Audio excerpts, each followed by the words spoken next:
이르렀을 때에, 홍해를 건너서 시내산에 그들이 이르렀을 때 이스라엘은 이 열국 중에서 선택된 하나님의 소유, 그 소유로서 하나님과의 언약 관계에 들어갔습니다. 그리고 이제 그때 그들은 여호와의 명하신 대로 우리가 다 행하리이다. 여호와의 명하신 대로 우리가 다 행하리이다. 엄숙하게 선언하며 하나님께 순종의 길을 따르기로 약속했어요. 그리고 이제 그 후에 시내산에서 하나님의 율법이 반포되죠. 그리고 그 뒤로 며칠이 지난 후에 하나님은 모세를 통하여서 이스라엘 백성들에게 율례와 규례의 형태로 십계명 외에 부가적인 교훈을 주십니다. 그러자 이제 이스라엘 백성들은 다시 여호와의 명하신 모든 말씀을 우리가 준행하리이다, 이렇게 또 약속을 합니다. 그런 이제 그 언약을 다짐하면서 또 다시 한번 그들이 연합하여 여호와의 모든 말씀을 우리가 준행하리이다 라고 선언을 해요. 전부 몇 번을 지금 이스라엘 백성들이 선언을 합니까? 여호와의 말씀을 준행하겠다. 몇 번? 세 번. 세 번을 하나님께 순종할 것을 선언합니다. 하나님께서 이스라엘을 당신의 백성으로 선택하셨고 그들은 하나님을 저희 왕으로 이제 선택을 합니다. 자, 근데 그렇게 광야 생활이 거의 끝나갈 무렵에 이 언약의 조건들이 다시 반복이 돼요. 자, 그러나 이제 이스라엘 백성들이 하나님의 약속하신 땅 그 접경지대 바알부올에서 발람의 그 간교한 유혹의 제물이 됩니다. 여러분 지난번에 우리가 살펴보았듯이 이 발람의 꾀로 모압 여인들과 음행을 저지르고 이제 그 여자들을 따라서 우상을 숭배하는 영적 음행을 이스라엘 백성들이 저질러요. 그러자 이제 하나님은 곧바로 이스라엘에게 무섭고 준엄한 심판을 내리시는데 그때 택한 백성이라 할지라도 그들이 범죄하였을 때에 하나님은 그들을 심판하셨습니다. 심판하셨다. 오히려 하나님의 백성이기 때문에 더 무섭고 준엄한 심판이 내려진다는 거 여러분 잊지 마시기 바랍니다. 우리는 알게 모르게 이 제7일 안식일 예수 재림 교회에 다니고 있는 거 이걸 마치 무슨 보험처럼 생각할 때가 있어요. 그런데 이 바알부올에서 이스라엘의 그 택하신 백성이라 할지라도 하나님께서 그들이 범죄하였을 때에 오히려 그들이 선민이기 때문에 더 가중한 더 준엄한 심판을 내리셨던 것처럼 우리가 오히려 더 세상 사람들보다 더 무거운 하나님의 형벌을 받을 수 있다는 거 여러분 꼭 기억하시기 바랍니다. 이제 제사장 비느하스의 그 의로운 행동으로 하나님의 진노가 멈추죠. 그래서 모세가 이스라엘 백성들에게 특별히 하나님의 계명을 잊어버리지 않도록 가르칩니다. 하나님의 계명을 잊어버리지 않도록. 그래서 신명기 4장 1절로 6절에 이제 네가 너희에게 가르치는 규례와 법들을 듣고 준행하라. 그러면 너희가 살 것이요 너희의 열조의 하나님 여호와께서 너희에게 주신 땅에 들어가서 그것을 얻게 되리라. 그래서 이 이스라엘 백성들이 하나님의 계명을 순종할 때에 그들이 힘을 얻고 축복을 받을 것입니다. 그래서 하나님께서 모세를 통해서 그들에게 말씀하시기를 오직 너는 스스로 삼가며 내 마음을 힘써 지키라. 두렵건대 네가 그 목도한 이를 잊어버릴까 하노라. 두렵건대 네 생존한 날 동안에 그 일들이 네 마음에서 떠날까 하노라. 너는 그 일들을 네 아들과 네 손자들에게 알게 하라. 특별히 말씀하셨어요. 잊어버릴까 봐. 그런데 하나님께서 시내산에서 율법을 주신 일 그리고 백성들에게 보여주셨던 그 장엄한 광경, 이건 이스라엘 백성들이 결코 잊을 수 없는 광경이었어요. 그리고 그 가나안 인근 민족 중에 성행하던 우상 숭배의 관습에 대해서 하나님께서 주어주신 그 경고, 그건 매우 분명하였습니다. 우상 숭배에 대한. 그런데 여러분, 이것을 이스라엘 백성들이 잊을 수 있을까요? 이 모세도 불안했는지 백성들에게 그들이 하나님의 율례를 떠났을 때 그 결과로 일어날 죄악들을 이렇게 말하고 있습니다.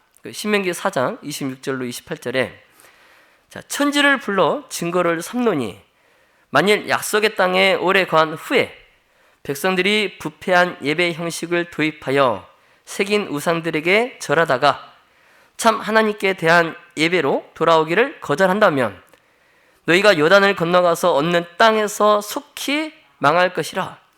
너희가 거기서 너희 날이 길지 못하고 전멸될 것이니라. 여호와께서 너희를 열국 중에 흩으실 것이요 여호와께서 너희를 쫓아 보내실 그 열국 중에 너희의 남은 수가 많지 못할 것이며 너희는 거기서 사람의 손으로 만든 바 보지도 못하며 듣지도 못하며 먹지도 못하며 냄새도 알지 못하는 목석의 신들을 섬기리라. 여러분, 이 모세의 이 예언이 성취가 되었을까요? 네. 이 예언은 사사시대에도 이 예언이 부분적으로 성취가 되었어요. 사사시대에도. 자, 그런데 세월이 좀 더 지나서 이스라엘이 아수르에 그리고 유다가 바벨론의 포로가 되면서 문자 그대로 이 예언이 성취가 됩니다. 열국 중에 흩으시고 그 나라에서, 이방 나라에서 너희가 그 목석의 신들을 섬기리라. 이 예언이 문자 그대로, 글자 그대로 성취가 됩니다. 참 안타깝죠. 그러니까 그들의 경고뿐만이 아니라 그걸 어겼을 때에 받게 될 하나님의 형벌, 심판을 미리 다 알려주었음에도 이스라엘 백성들이 그렇게 되었다는 게 참 안타까워요. 여러분, 이 이스라엘의 배도 이거는 서서히 나타났어요. 서서히. 어느 날 갑자기 막 이스라엘 백성들이 하나님을 배도한 것이 아니라 이 이스라엘 나라에서 서서히 조금씩 배도가 나타났어요.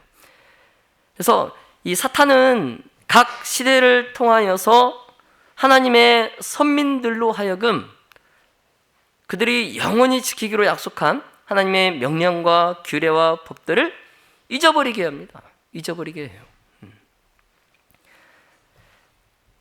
자, 그런데 사탄이 간과한 것이 하나 있어요. 사탄이 간과한 것이 뭐냐면 하나님의 자비스러운 품성이에요.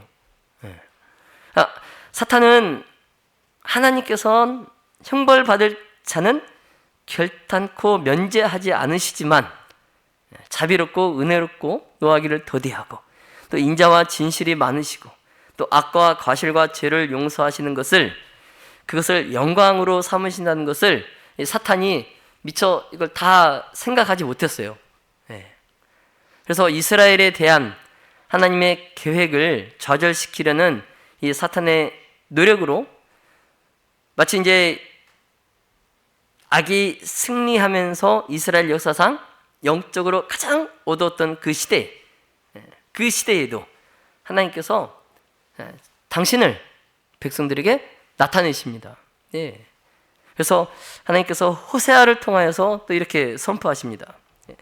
호세아 8장 12절, 11장 3절에 내가 저를 위하여 내 율법을 만 가지로 기록하였으나 저희가 관계없는 것으로 여기도다. 내가 에브라임에게 걸음을 가르치고 내 팔로 안을지라도 내가 저희를 고치는 줄을 저희가 알지 못하였도다. 참 하나님께서 이스라엘을 친절히 대하시고 또 당신의 선지자들을 통하여서 교훈을 더하고 끊임없이 그 백성들을 가르치셨어요. 그래서 만약 이스라엘이 이 선지자들의 기별을 그들이 들었더라면 그들은 그 뒤따라 일어난 그 굴욕을, 이스라엘의 멸망을 피했을 것입니다. 그러나 그들이 하나님의 율법을 버리기로 고집한 까닭에 하나님께서 그들을 그냥 이방의 포로로 잡혀가게 하실 수밖에 없으셨어요. 자비하신 품성의 그 하나님께서 이스라엘을 이방의 포로로 그냥 잡혀가실 수밖에 없게 그냥 하셨어요. 그래서 하나님께서 호세아를 통하여서 이스라엘에게 기별을 보내십니다. 4장 6절에 내 백성이 지식이 없으므로 망하는도다. 여러분, 이 각 시대를 통하여서 하나님의 율법을 범한 결과는 언제나 동일했어요. 언제나. 노아 시대 때에도 이 모든 그 의로운 행위의 원칙이 파괴되고 죄악이 몹시 깊고 넓게 퍼져서 하나님께서 더 이상 참으실 수 없게 되었을 때 하나님은 나의 창조한 사람을 내가 지면에서 쓸어버리리라, 이런 결정을 내리십니다. 아브라함 시대에도 그랬어요. 이 소돔 백성들이 하나님과 하나님의 율법을 공공연히 멸시하고 또 홍수 전에 이 세상의 특징을 이루었던 그때 노아 시대 때와 동일한 그 행악, 그때와 동일한 부패, 그때와 동일한 방종, 이게 노아 홍수 이후에도 그대로 그 뒤를 따랐어요. 그래서 소돔 거민들이 하나님의 관용의 이 한계선을 넘어섰을 때, 관용의 한계선을 넘어섰을 때 하나님의 복수의 불길이 그들을 다 태워버립니다. 이제 이와 같이 이스라엘도 10지파가 아수르의 포로가 되기 그 전에 그때 죄악상이 노아와 아브라함 시대와 동일했다는 거죠. 죄악상이 노아 시대 때나 아브라함 시대 때나 동일했다는 거예요. 하나님의 율법은 쓸데없는, 필요 없는 것으로 간주되고 결국 그것이 이스라엘에게 죄악의 문을 활짝 여는 것이 됩니다. 그래서 호세아가 당시의 죄악상을 이렇게 기록하고 있어요. 4장 1절로 2절에 여호와께서 이 땅 거민과 쟁변하시나니 이 땅에는 진실도 없고 인애도 없고 하나님을 아는 지식도 없고 오직 저주와 사위와 살인과 투절과 간음뿐이요 강포하여 피가 피를 뒤대임이라. 참 오랫동안 반역하고 회개치 아니한 이 이스라엘 10지파에게 이 팔레스타인에서 그들의 이전의 그 권세를 완전히 회복하리라는 하나님의 약속은 끝내 주어지지 않았습니다. 애석하게도 세상 역사가 끝나는 그날까지 이들은 열국 가운데 유리하는 자가 될 것입니다. 지금도 이스라엘 나라 안에서 전쟁이 끊이지 않잖아요. 자, 그러나 하나님께서 호세아를 통하여 한 예언을 주셨는데, 자, 그 예언은 그리스도께서 만왕의 왕과 만주의 주로 나타나실 때, 곧 이 세상 역사의 종말에 하나님의 백성들에게 이루어질 이 최후의 회복의 그 일부분을 누릴 수 있는 특권이 그들 앞에 제시될 것이라, 이런 예언을 주십니다. 그래서 3장 4절로 5절에 많은 날 동안 왕도 없고 군도 없고 제사도 없고 주상도 없고 에봇도 없고 드라빈도 없이 지내리라 하셨지만, 자, 그 후에 저희가 돌아와서 그 하나님 여호와와 그 왕 다윗을 구하고 말일에는 경외함으로 여호와께로와 그 은총으로 나아가리라. 회복의 말씀을 주세요. 그러니까 지금 호세아는 지금 모든 회개한 영혼들에 대한 하나님의 회복의 계획, 그리고 약속된 땅에서 저희가 하나님께 충성하던 그 시대에 약속된 축복들을 이 10지파 앞에 제시하고 있는 거예요. 그래서 지금 호세아는 이스라엘 백성에게 여호와께서는 은혜 베푸시기를 몹시 갈망하시는 분이다, 이렇게 소개하고 있습니다. 여호와에 대해서 은혜 베푸시기를 몹시 갈망하시는 분. 자, 이제 말씀을 정리하겠습니다. 자, 이 세상 역사의 마지막 날에 당신의 계명을 지키는 백성들과 더불어 세우신 하나님의 언약은 새롭게 될 것입니다. 마지막 날에. 호세아 2장 21절로 23절에 여호와께서 가라사대 그날에 내가 응하리라. 나는 하늘에 응하고 하늘은 땅에 응하고 땅은 곡식과 포도주와 기름에 응하고 또 이것들은 이스라엘에 응하리라. 내가 나를 위하여 저를 이 땅에 심고 긍휼히 여김을 받지 못하였던 자를 긍휼히 여기며 내 백성 아니었던 자에게 향하여 이르기를 너는 내 백성이라 하리니 저희는 이르기를 주는 내 하나님이시리라 하리라. 아멘. 자, 믿음의 모든 가정 여러분, 2024년이 밝았습니다. 이제 예수님의 재림은 1년이 더 앞당겨졌습니다. 1년이 더 앞당겨졌어요. 근데 우리가 잘 알고 있는 대로 우리가 살아서 예수님을 맞이하지 못한다면 내가 죽는 날이 예수님을 맞이하는 날이에요. 내가 죽는 날이. 우리가 죽으면 바로 눈을 뜰 텐데 그때 내 눈앞에 예수님이 보이시기를 간절히 기도합니다. 자, 죽음은 잠자는 것과 같아요. 그렇죠? 그래서 우리는 죽으면 10년이 지나건 20년이 지나건 100년이 지나건 얼마나 이 많은 시간이 흘렀는지 우리는 알지 못해요. 그래서 예수님 오실 때에 우리가 눈을 뜰 때에 아마 죽자마자 내가 눈을 뜨는 것 같은 그런 기분이 들 수도 있을 거예요. 내가 죽자마자 눈을 뜨는. 그래서 여러분, 이제 예수님의 재림이 임박했습니다. 누군가에게는 50년, 누군가에게는 30년, 누군가에게는 20년, 또 누군가에게는 10년일 수도 있어요. 예수님의 재림이. 자, 그러니 이제 시간을 허비하지 말고 재림을 준비합시다. 벌써 1년이 지났어요. 벌써 1년이 지났어요. 자, 나는 구원을 받을 자신이 있다? 그건 내 생각입니다. 여러분, 불의한 청지기를 보세요. 그도 주인이 돌아오면 주인에게 칭찬받을 것이라 생각하고 있었잖아요. 그러나 주인의 생각은 그 청지기와 달랐어요. 여러분, 나를 누구 또 어떤 사람과 비교하지 마시기 바랍니다. 그 사람보다 나으면 되는 게 아니에요. 비교하려면 나를 예수님과 비교해야 됩니다. 예수님과. 그래서 예수님처럼 나도 그렇게 살고 있는가? 예수님처럼 향기를 풍기며 살고 있는가? 한번 신중하게 예수님과 나를 비교해 보시기 바랍니다.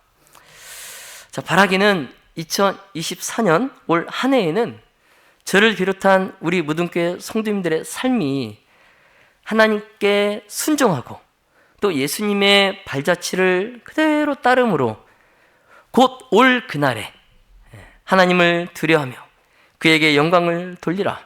이는 그의 심판하실 시간이 이르렀음이니 라는 이 기별에 즐거이 응답하게 되는 저와 여러분이 되시기를 예수님의 이름으로 축원하며 말씀을 마치겠습니다.